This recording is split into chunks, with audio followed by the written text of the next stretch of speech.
The last two main entries in the Far Cry series have suffered from a particular narrative problem, one that's difficult to precisely identify while playing, but nonetheless has a major effect on the atmosphere and tone of the game, and thus changes the way the whole game feels. Because of the story background of Far Cry 6, this upcoming game in the series is very prone to suffering from this same problem. Therefore, it's valuable to examine what exactly the problem is and how it may be addressed to provide the most immersive and consistent narrative and gameplay experience. I've decided to call this issue the loneliness problem in Far Cry 4 and Far Cry 5. It may also be helpful to think of it as a lone wolf problem, but I chose the word loneliness because I think it better emphasizes the mood set for the actual player of the game when this problem is present. So, what exactly is the loneliness problem? Simply defined, it's the paradox that occurs when a player's character is made part of a broader revolutionary or resistance movement within a game. In Far Cry 4, this was AJ Gale, or Ajay Gale, when he joined the Golden Path Revolution against pagan men. In Far Cry 5, it was the deputy joining the local resistance movement against the militant Eden's Gate cult. Why is this a paradox? Because the protagonist, the player, is supposed to be part of a larger movement. But in the game, the only one who actually does anything for the resistance is the player. It's difficult to feel like part of something bigger when you basically are the entire movement. This is the core of the loneliness problem. The game wants you to believe that you're a part of something bigger, but the gameplay indicates that you really aren't. In their own ways, the games actually acknowledge this problem. I knew it'd come to this, but you? Who else pulls the trigger around here? Good point. Hey. That was a hell of a job, Brooke. The way I see it, you're the one in charge now. The result is that the player feels lonely. You feel like a lone wolf, even though you're supposed to be the leader of a movement. Far Cry 6 will have the player play as protagonist Danny Rojas, an ex-military fighter turned somewhat reluctant guerrilla leader of the revolution, known as the Libertad movement, against dictator Anton Castillo. Being the third Far Cry game in a row with the player acting as leader of a revolutionary movement, Far Cry 6 will be very susceptible to the loneliness problem. However, it also presents a key opportunity to finally solve this narrative paradox and provide a much more immersive experience with a consistent and believable atmosphere and tone. We know what needs to be done. Now let's talk about how. There are two basic ways to solve the loneliness problem. The first way is to have certain events and progress occur without the player triggering them. Examples of this could include outposts being taken by other revolutionaries without the player's help, or major plot events happening because of the actions of other characters. While this would certainly make it feel like the player is just one part of a broader movement, it isn't a good option because it denies gameplay opportunities and makes each action of the player less consequential. The lesson here is that it's okay for the player to be the most significant actor in the story and the open world, and it's okay for the protagonist to be at the very core of the movement. The goal of solving the loneliness problem is just to make sure that the movement feels real and meaningful, and that doesn't require pushing the player to the periphery of the story or devaluing their actions and choices.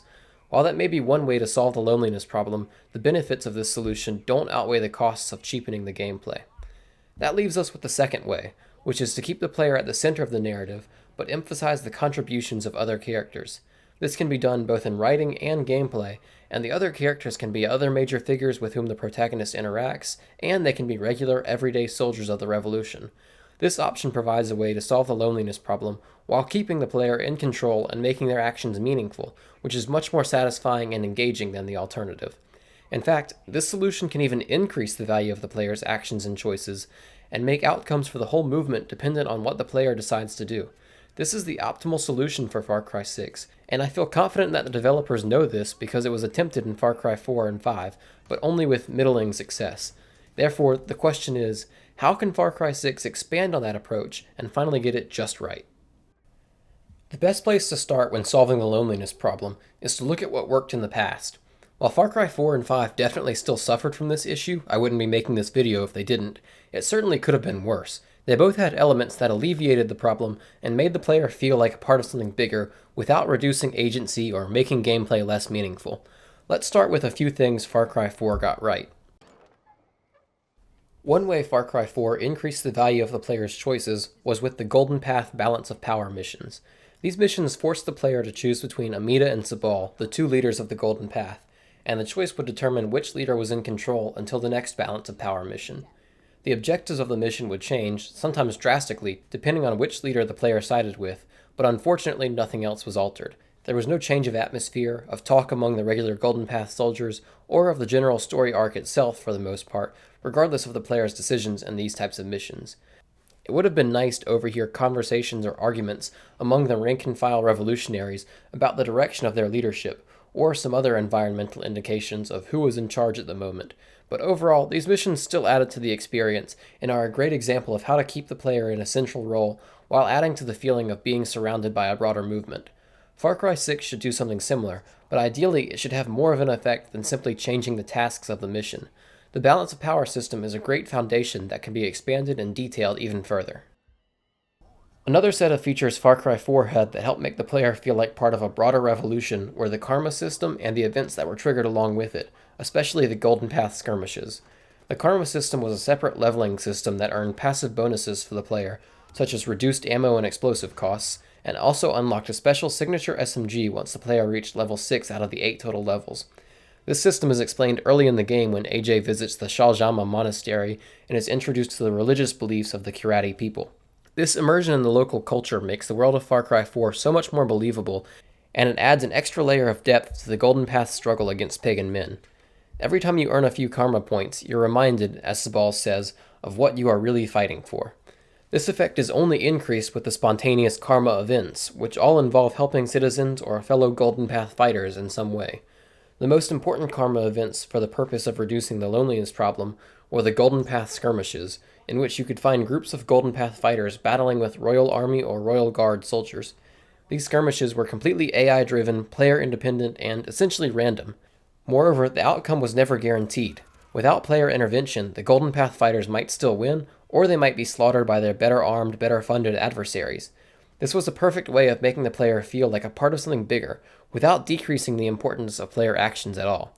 How quickly and how well you responded to these karma events was literally a matter of life and death for the Golden Path fighters involved in them.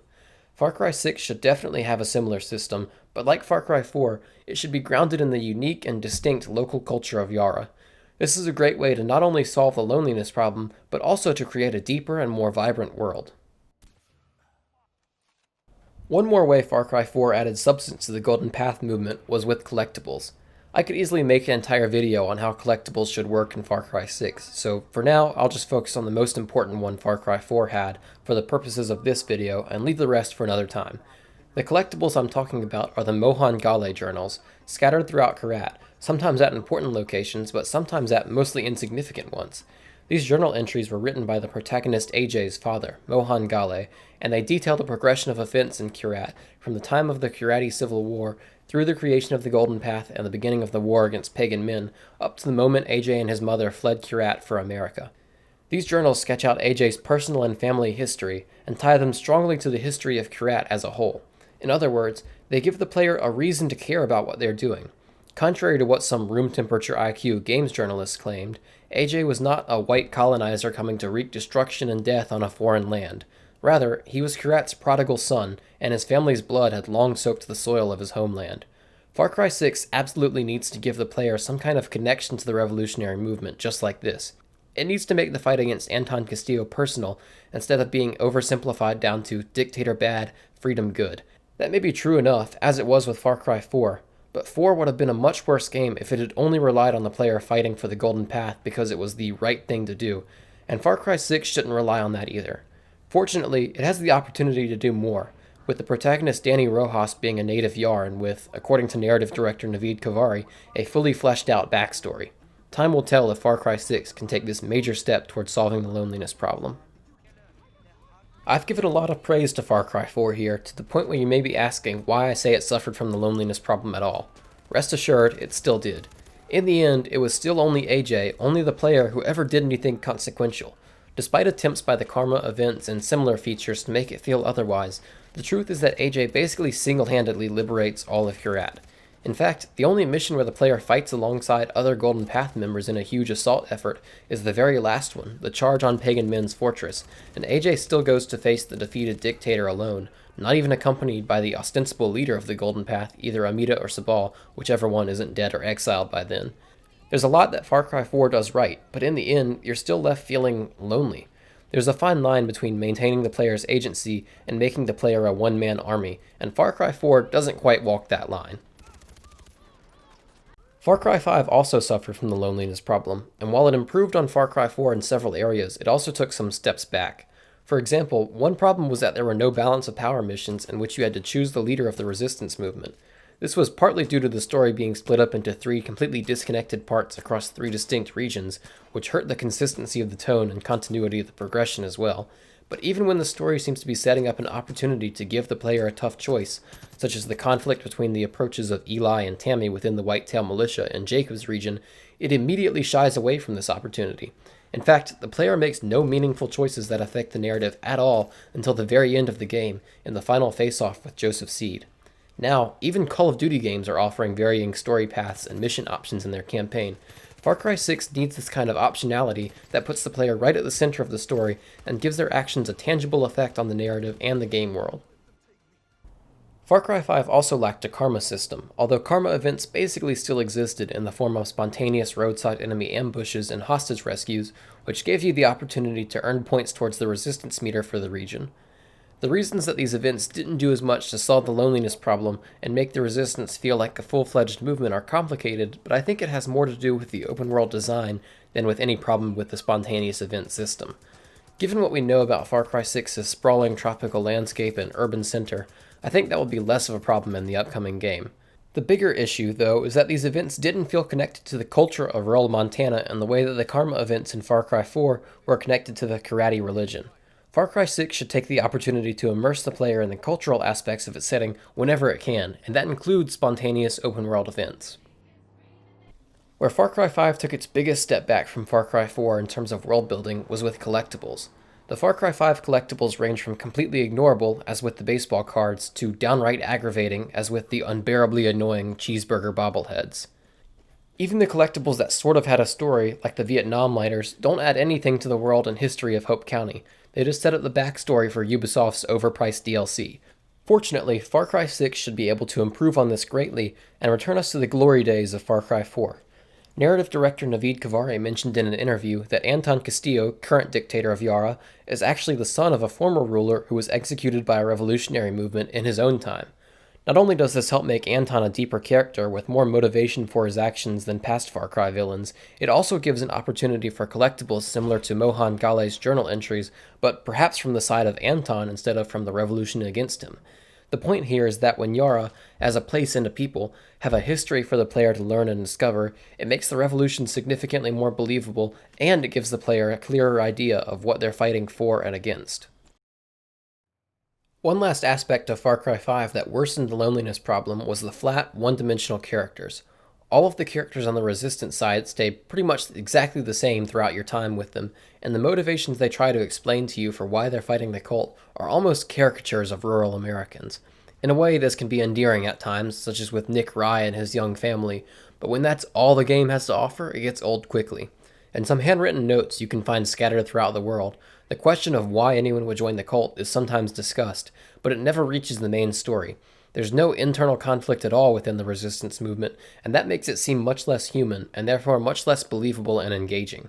In Far Cry 6, the Libertad movement needs to experience some sort of internal hardship, doubt, setbacks, or conflict in order to really flesh it out. In one interview, Navid Kavari described Danny Rojas as a somewhat reluctant part of the revolution, who originally didn't want anything to do with the guerrilla movement or Anton, but gets swept up in it anyway. Hopefully more of the characters in the movement have stories like this, and they play out in the themes or events of the game. Name's Zip Kupka. I'll explain on the way. Come on. As I said before, Far Cry 5 wasn't all bad, and it did improve on Far Cry 4 in a few ways, despite other setbacks. One of these was the ability to talk to almost every NPC in the world and get their personal perspective on events, and even to get missions from some of them. Far Cry 5's world still felt too empty at times, but humanizing the average, everyday people you meet instead of seeing them as mindless drones went a long way towards fixing that problem and making it feel like you were really fighting for something. Similarly, the ability to hire friendly fighters to your squad, not just the specialists like Boomer and Nick Rye, but literally anyone with a gun who wasn't actively trying to kill you, drastically improved the feeling of being part of a movement. Being able to not only stop and help the rank and file soldiers of the Resistance, like in Far Cry 4, but also to even bring them with you on missions and have them help you complete tasks and take back outposts, was a hugely important way to make the fight against the cult feel much broader. This kind of system should absolutely return in Far Cry 6, and I'm excited to see how the developers could expand it even more. One more thing Far Cry 5 improved over Far Cry 4 was the way certain missions worked. In Far Cry 4 and every other Far Cry game to date, the player is basically responsible for doing every part of every mission without much or any help. In Far Cry 5, some missions actually involved other characters playing a significant role. The best example of this is the first time you get captured by John Seed. While you're locked up helpless inside a van, your friends are setting up an ambush to free you. Pastor Jerome has his official badass moment, and show them no mercy. And then you can take part in a massive assault on enemy positions alongside several other characters to continue with the mission. Rather than being a lone wolf, for once you're just a small part of a larger effort.